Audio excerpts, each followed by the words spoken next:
Mayang Luciana Fitri belum lama ini menjalani operasi hidung untuk menunjang penampilannya dalam dunia entertainment pada akhir bulan November 2022. Penampilan Mayang memang belakangan ini menjadi sorotan lantaran perban yang ada di hidungnya. Namun diketahui saat ini Mayang sudah melepas perban usai menjalani operasi plastik di bagian hidung. Hal tersebut dibagikan oleh sang ayah, Dodi Sudrajat, melalui akun Instagramnya.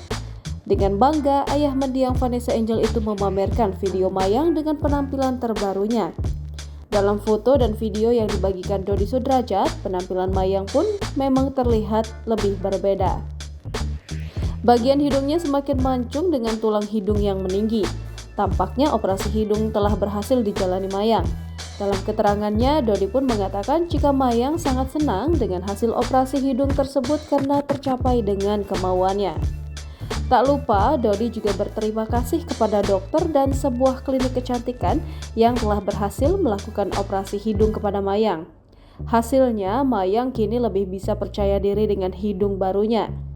Diketahui pada operasi hidung ini, Mayang rela menggelontorkan dana hingga 50 juta rupiah untuk memperbaiki hidungnya.